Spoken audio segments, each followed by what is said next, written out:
ಎಲ್ರಿಗೂ ನಮಸ್ಕಾರಗಳು. ಇವತ್ತು ನಾನು ರಾಹುಕಾಲ ನಾವೆಲ್ಲರೂ ಅನುಸರಿಸ್ತೀವಲ್ಲ, ಅದು ಸರಿನಾ ತಪ್ಪು ಅಂತ ಹೇಳಬೇಕು ಅಂತ ಮಾತಾಡ್ತಾ ಇದ್ದೀನಿ.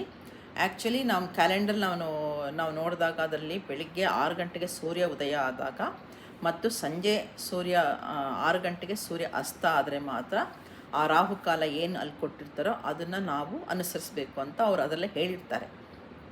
ಎಲ್ಲ ದಿವಸನೂ 6 ಗಂಟೆಗೆ ಸೂರ್ಯ ಉದಯ ಅಥವಾ ಸೂರ್ಯಾಸ್ತ ಆಗೋದಿಲ್ಲ. ಸೊ ಅದ್ರ ಮೇಲೆ ನಾವು ಅದನ್ನು ಗುಣಾಕಾರ ಮಾಡಬೇಕು. ಸೊ ಅದಕ್ಕೆ ರಾಹುಕಾಲ ಕ್ಯಾಲ್ಕುಲೇಟರ್ ಅಂತಲೇ ಇದೆ. ಅದನ್ನು ನೀವು ಅದರಲ್ಲಿ ಹಾಕಿಬಿಟ್ಟು ನೀವು ಯಾವತ್ತು ವಾರ ನಿಮ್ಮದು ಎಷ್ಟೊತ್ತಿಗೆ ಸೂರ್ಯ ಅಸ್ತ ಎಷ್ಟೊತ್ತಿಗೆ ಸೂರ್ಯ ಉದಯ ಆಗುತ್ತೆ ಅಂತ ನೀವು ಹಾಕಿದ್ರೆ ಆವಾಗ ಅದು ಬೇರೆದು ನಿಮಗೆ ಗುಣಿಸ್ಬಿಟ್ಟು ಕೊಡುತ್ತೆ.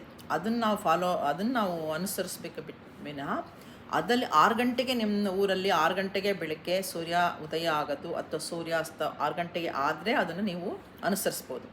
ಇಲ್ಲ ಅಂದರೆ ರಾಹುಕಾಲ, ಗುಳಿಕ ಕಾಲ ಮತ್ತು ಯಮಗಂಡ ಕಾಲ ಎಲ್ಲವೂ ಬದಲಾವಣೆ ಆಗುತ್ತೆ. ಇದನ್ನು ದಯವಿಟ್ಟು ಅದು ಇಂಟರ್ನೆಟಲ್ಲೇ ಇರುತ್ತೆ, ನಿಮ್ಮ ಸ್ಮಾರ್ಟ್ಫೋನಲ್ಲೇ ನೀವು ರಾಹುಕಾಲ ಕ್ಯಾಲ್ಕುಲೇಟರ್ ಅಂತ ಹಾಕ್ಕೊಂಡ್ರೆ ನಿಮಗೆ ಅದು ನೀವು ಮಾಡ್ಕೊಬೋದು. ಧನ್ಯವಾದಗಳು.